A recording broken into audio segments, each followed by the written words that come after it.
And I'll check it. We're live. It's us live. How are you, folks? All right, so we're going to talk slowly for those people that have not quite caught up that we are going live, and they're not going to want to miss it. We're going to run through like a 30-minute on what we've learned that we can pass to you quite simply. There's no call to action. There's no buy this book. There's none of that shit. We're literally just going to run through with you what we learned within the state of digital marketing from the most recent traffic and conversion down in San Diego. What was it, a month ago? Oh, I thought it was only like weeks. I don't know. We're actually down in San Diego at the moment because I just spoke at Gregory Secret Knock. In fact, I closed out the event. It's pretty cool to do that. So I'm a little bit tired, but we did promise you we were going to do this. We did promise you. Ed Parko just said it was last week. My God. Yeah, it didn't seem like long ago. No. So we're just going to run through with you what we learned, what we picked up on, what's kind of caused us to pivot within our SIMS.MEDIA. And as for any of you that don't know, SIMS.MEDIA, new website coming. Be prepared. We will let people know. But Henry and I are partners in SIMS.MEDIA. We're here to answer any questions you have. So I suppose that's the only kind of call to action that we've got. But we want to run through with you what we learned, what we came up with, what kind of hands down. But I would probably go as far as to say the planet. It's international. People flying all over. It was a little bit shallower this year. It was actually our first year. So it worked in our benefit that it was a little bit less because we got to spend more time with rock stars like Kasim and Roland Frazier, Ryan Dice, some rock stars, and we got to spend more time with them. There were 6,000 people, and they were saying that was light. So I was quite pleased about that. So let's look at it. Let's jump into the deep end. And if you've got questions, I want you to throw it in here. But what would you say was the biggest takeaway from traffic and conversion that you got from what we've been used to doing and now what we've got to focus or refocus, edit or adapt on? Yeah. The biggest thing is we've been allowed to be lazy for a long time because of our access to so much third-party data. It's been really easy for anyone to call themselves a marketer because they've had so much data access. Targeting's been easy. You haven't had to focus too hard on grabbing emails and phone numbers for yourself because you could just retarget people through pixels. So the biggest thing being that we're at this very sensitive point on the internet where there's a ton of debate going around privacy issues and what data are we actually allowed to have. And so we need to look at the worst case scenario of like, okay, if I don't have access to third-party data anymore, how do I grab that data myself? How do I get people's emails? How do I get their phone numbers? How do I continue to nurture a relationship with someone after I've seen them? And that's the biggest thing, is being on our toes to reevaluate where we're relying on this data and see if the systems we have in place are still going to work when that data disappears. Yeah, so to break it down even further, a lot of people that aren't techie, and I'm one of those people that are not techie. I want to push a button and know it works. How it actually works, couldn't give a shit. But for years, we've been able to boost our adverts on Facebook, Instagram, any kind of platform, by even being able to go, look, I want to pick, 30-year-olds that are into motorcycles and whiskey. And we've been able to channel it down. But the fact that this thing called cookies and pixels have kind of now been closing up, and there's a conspiracy theory that we're going to get into here. They have closed up. So now when you actually go onto your website, it says, do you want to accept cookies or not? And about 75, 80% of the planet are going, nah, I'm not accepting cookies. I want to look at the website, but I don't want you to be able to track me. I don't want you to be able to retarget me. And the ones that are leading that charge are our friendly folks over at Cupertino, Apple. And they're the ones that are saying, no, we're not going to do that. But here's the funny thing. They're the ones still getting the data because they're the ones recording whether or not you accept or not. And they're tracking that response. And now they know that 30-year-old that likes motorcycles and whiskeys doesn't want you to be able to be tracking that website. But who is? Apple. Yep. So there's big rumors, conspiracy, whatever you want to call it. I have no idea if this is fact, that Apple's getting into the advertising game in the same format that Google is. Now, the one thing about Apple, and anyone out there with an Android, you're all going to get pissy about this. And again, we don't care.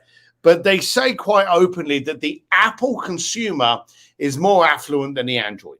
There's more Android users, but the iPhone, the constant person that throws in their iPhone to get the next one, they're more affluent. So the fact that this is happening on these things is a big deal. So be ready that Apple may actually come back. Now, as Henry was saying, it was all about the data. And I noticed that was a constant theme within traffic and conversion. And as he said, quite simply, you got lazy ass on it. Okay. You've been able to go, well, Facebook stores it. I'll use Instagram stores it. One of the key things that I got from Ryan Dice, who's just magnificent, was own your own data. Now, if you've got a home address, if you've got an email, if you've got a phone number, and you've got it, even if it's stored in here, it's yours. Just imagine if all of your advertising campaigns that are done on Facebook and Instagram, just imagine if Facebook tomorrow deleted your account. You see, we've been okay with COVID not being able to connect with people because we had the internet. How would the world have been if we actually lost internet for a year? You ever thought of that? No. So if we can't rely on the third parties anymore, and we've got to get our own data, what data grab out of the ones that I've mentioned is king? Which is the best point of data for you to be able to have? That's a trick question. Yeah, trick question. But so far from what we were seeing, it seems like phone numbers are the most valuable, because we were hearing even that Apple, being that you're on their device, is controlling everything on that device. And so even when it comes to email, they may be blocking the ability to track whether or not people are opening your emails, or if they're clicking through it, all that kind of stuff. So if we're not able to see who's going to our website, if we're not even able to see who's clicking through or opening our emails, so far, I haven't heard enough restrictions on mobile data. And it seems like that is one of the most concrete ways of reaching someone as of right now. Yeah, if you're not getting that cell phone numbers and texting people, and it's going to shut up, it's going to be killed. But at this moment in time, you send an email and that can go in your junk file. Mm-hmm. It can even just get bounced back because it had a picture in it or something, and the host platform couldn't work out if it was crude and just bounced it back. But text, there's no junk file for text. No. So at the moment, whenever you send a text, whether or not you get any communication back from it, it always gets through because there's no junk text file. But one of the other things that I heard about Apple was they're actually starting to use, or starting to roll out, it's not out yet, ghost emails. Have you seen this?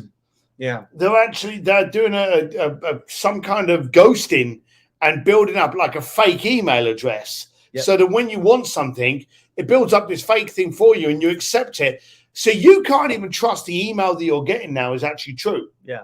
And that's pretty shitty. Like in the old days, if it was Steve at stevedsims.com, you could kind of work out that my name was Steve Sims. All right. I'm not, surprising you here, but they're actually going to fixate and build these fake email addresses. So again, you can't follow them, but you can't follow them, but Apple can. Yeah.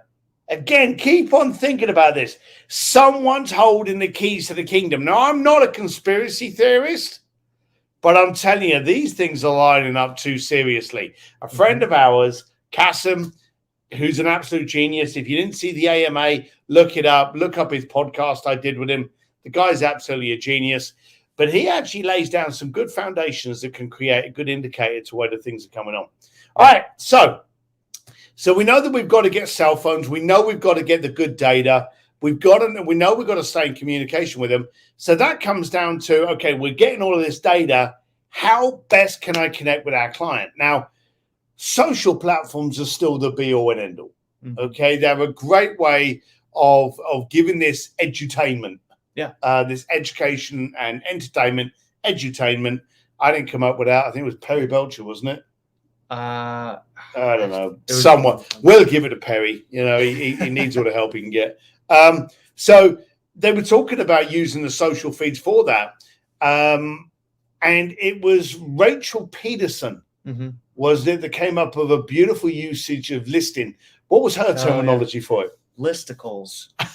Making sure that you're doing content of list of things. So like top 5 this, top 3 this, worst 5 this, and structuring your content in this listicle is has very high engagement rates.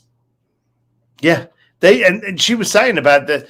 Don't do any more than that. Like, don't do 7, don't do 8. People love 3s and 5s, and even if you're a bit weak on the 3rd or something like that, she loves that fact. And there's a focus now. We were actually just having lunch with Bill Walsh, and he was talking about, quite simply, now people have to provide information before you're willing to commit. Now, in the old days, if you had a great piece of copy and if you could create pain, desire, create your solution, you could channel and funnel them through to actually the payment plan. Okay. But now people are very cynical and skeptical about that. People are a lot more aware and suspicious, and that's a bloody good thing. So now people are actually going out there to go, hey, okay, who can I trust? I can only trust this person if they're providing me the answers before I subscribe. And that's what the social pages are for. Actually using those listicles to demonstrate you're credible. Yeah. Now you think, hang on a minute, I don't want to give away solutions because that's what I charge for. I can tell you hand on heart, giving the farm away is not a dictator that people are going to actually take that information and do it themselves. When we've ever gone, hey, these are the 5 steps you've got to do. You've given out pages on social audits, how to create your social audit. You've given them the pages. You've actually talked about it for an hour. And then at the end of that, what have people asked you? How do I get in touch with you to do it for me? Yeah. Today, what you're trying to do, don't be worried about giving away the information, okay? Because people are looking to establish credibility and comfort within the people that they take on to do it. So if you can demonstrate that you're credible, you're experienced, you're an authority, you can give the farm away. People are always going to turn around and go, hey, thanks for giving me that, but how much would it cost me to have you do that? So I like that. What else came out of TNC for you? God, there was just so much stuff, but primarily being aware of our current customer journey.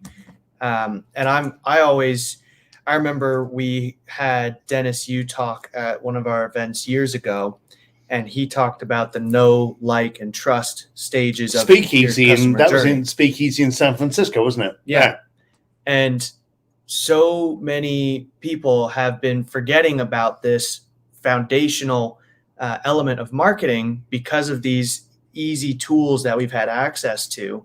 And so now we have to look even closer to it and make sure that we are any tool we look at, because lots of entrepreneurs have shiny object syndrome. So we see a new email marketing tool come out, we see new SMS stuff, anything pops out and we just go towards it. But eventually it really strays away from this journey that we're trying to create. So as new tools are coming out and as this data is disappearing and we're trying to reevaluate, we need to look at what are we doing to complement those individual stages of the marketing journey. How are we grabbing someone's attention? How are we nurturing them? How are we gaining trust with them and then becoming partners with them?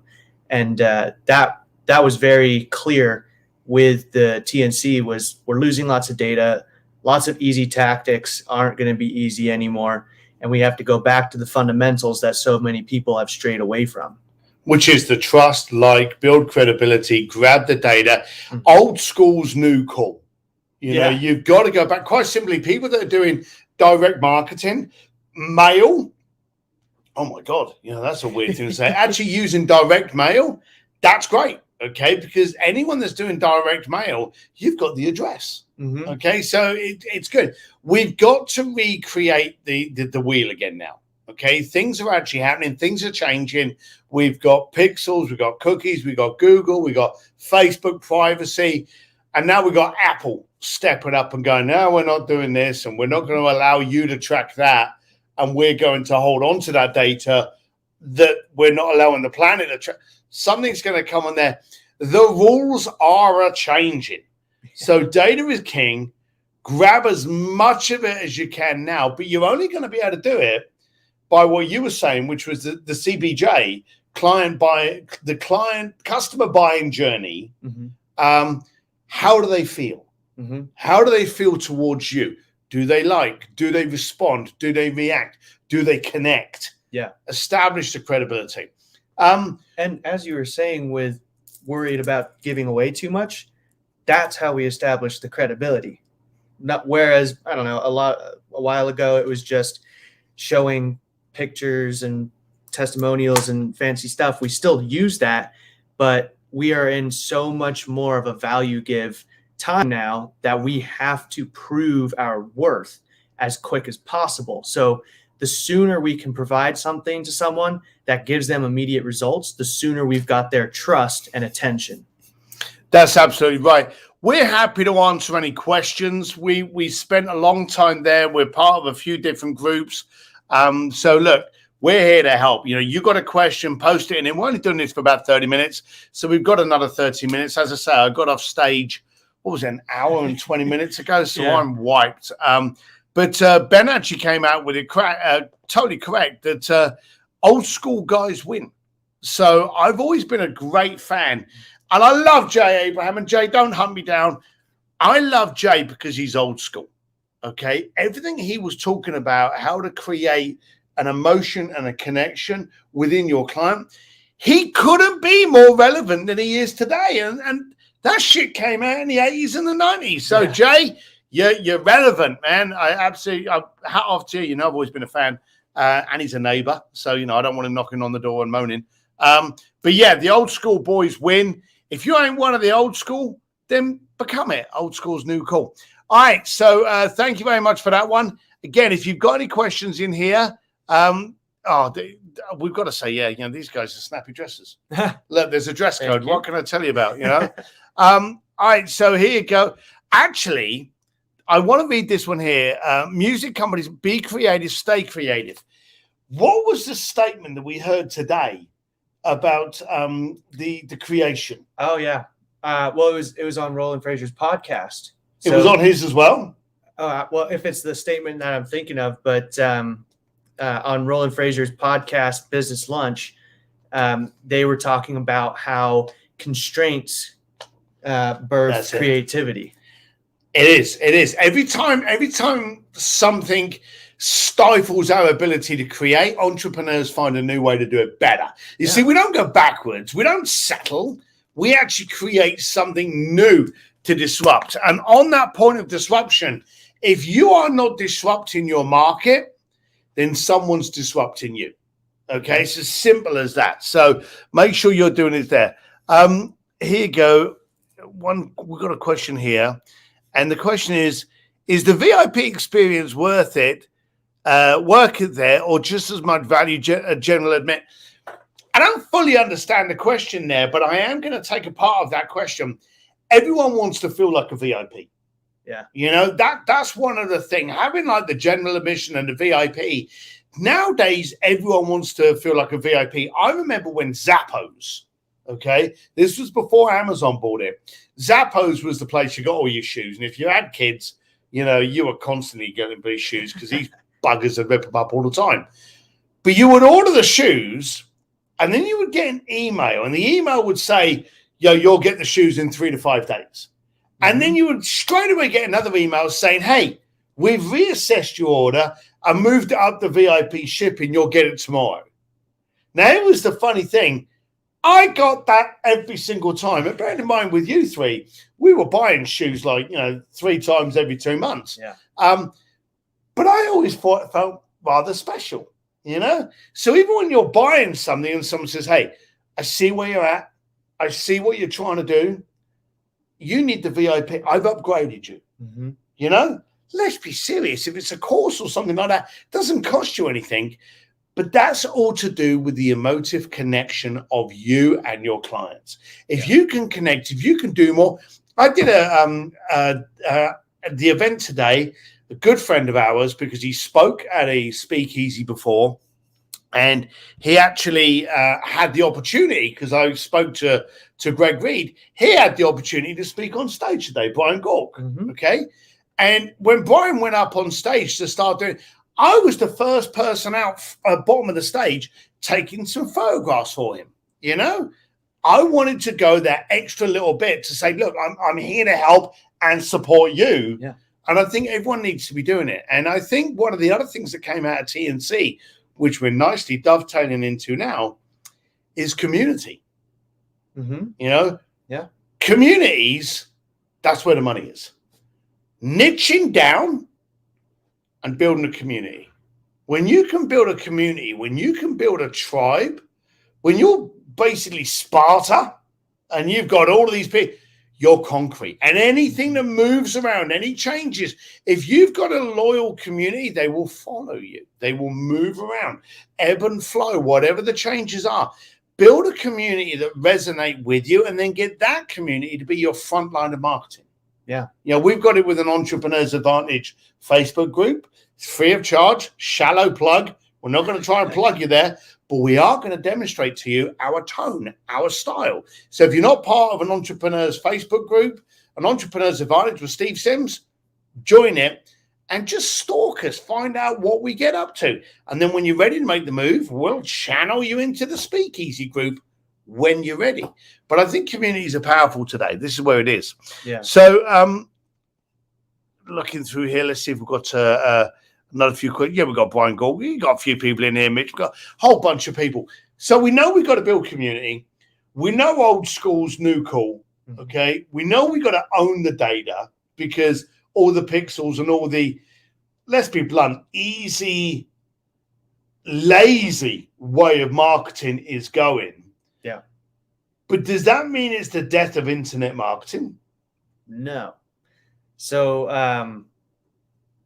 the internet has become so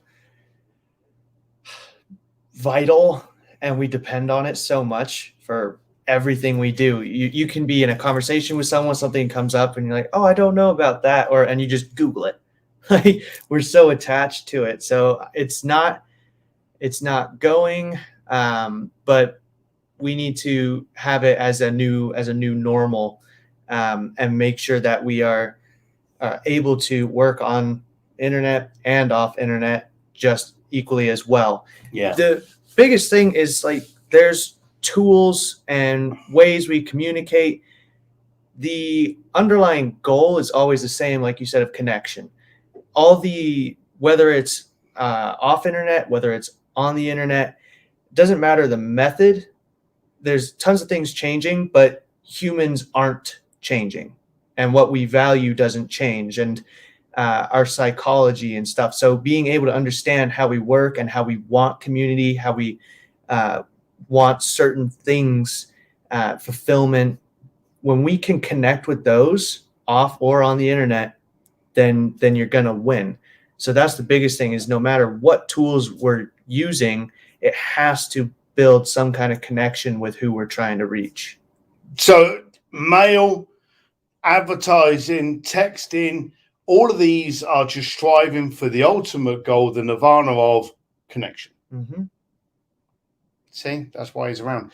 It ain't that hard, all right? So go back to the basics, understand what the basics actually are. One of the other things that I noticed, which I found a little bit funny, was I was talking to this young lady, and we do a lot of personal branding and lifestyle brands within SIMS.MEDIA. and she was like, "Oh, look at my website. Let me show you my website." And she showed me her website via this thing, an iPhone. And as I'm looking through it, scrolling through it, things weren't showing up right. They were out of padding. Out of padding means how centralized it is and stuff. And it was just looking off. And the user experience of her website on the phone was bad. And I started pointing this out to her. And, she jumped into me and she went, yeah, that's just because it's the phone. And I said to her, well, where's your desktop? Or your laptop? And she's like, oh, that's that. I don't use that much. So she's got a website that looks great on a platform that she doesn't use, and it looks like turd on a mobile platform. Yeah. So if you first of all understand, we need to connect, then the next thing you've got to ask yourself is, how are your people, your tribe, your community consuming your message? And then write to them on that platform. Okay, Everyone's focused on, is TikTok better than Instagram and all that shit? Get to the basics, folks. If you use your phone to consume your information, look at how your information is being consumed via it. Okay, yeah. we just redesigned SIMS.MEDIA. Henry was fundamental in making sure that all worked out. And as I say, we're building out SIMS.MEDIA. We're building out on the big screen because we get to see the big pictures and to see how they lay it out. And then as we look at a preview, we click preview, and then we both pick up our phones and we look at it on our phones. Yeah. Because when you meet someone here in San Diego, a Greg Reed's event, War Room, Genius Network, at a speakeasy, any of these events all over the planet, hell, in Costco or Ralph's or wherever your bloody supermarket is, and you go, hey, have you looked up this company? You're not going to make a note of it and go back and look it up on the desktop. You're going to grab the phone and go, let me have a look. Mm-hmm. So I'm telling you now, quite simply, go for connection, go for old school, and go for the point of maximum consumption. And 85% of data today is consumed. And when I say data, I'm on about Netflix. I'm on about Hulu. I'm on about the radio. I'm on about music. And I'm on about email and internet. Okay? Media is any platform that exists. TV, radio, but they all get consumed on this little fella. Yeah. So if you're sending out an email and it looks great on a desktop, send it to your inbox and look at it on here and see how good it looks on there. I'm telling you, you can do a 3-paragraph email on a desktop. It looks great. Stick it on your iPhone. It looks like you're trying to rewrite 1984. It's bloody annoying. So do focus on the consumption. We've got a couple of minutes left. I'm wondering if we've got it. So here you go. I just think this funny. Instagram, love it. Yeah, I've always done that. I've done Instabook and all that shit as well. So here you go. We got another good remark here from Andrew. People love exclusive. We do, don't we? We want to be loved. We want to feel as though we got something just a little bit more special than the last person. Mm-hmm. And have you ever noticed that these limited edition items are only limited to the amount of people that will actually buy them? I remember your Ryan Dungey KTM. Yeah. Limited edition, bought it, and then they did it every single year since. Every single year. I ended up buying some jewelry once and cufflinks, and they were limited edition. And I knew the jeweler very, very well. And I said, how limited are they? He said, to the amount of people that buy them. If 500 people buy them, then they're limited to 500. If 100 are buying them, they're limited to that. So they're limited to the end of your credit card. So, yeah, there's a lot of shit going on there. Here you go. What is it? Adam's saying something. What is the first thing you wanted to change? What that you were currently doing as you got back? It wasn't a case of what we wanted to change, but what we wanted to concentrate on. And I think the big thing came out of it. We were already doing lists because the top 3. If I say to you, "Hey, I've got the top. I've got the 7 ways you can make $1 million." You wouldn't pay attention unless it was the top 3 or the top 5. If it was the top 2, you still wouldn't pay attention because we are brain trained to accept 3 and 5. So when Rachel actually came out and called it a listicle, looking up a listicle, I absolutely love that concept. That was really beautiful there. Yeah.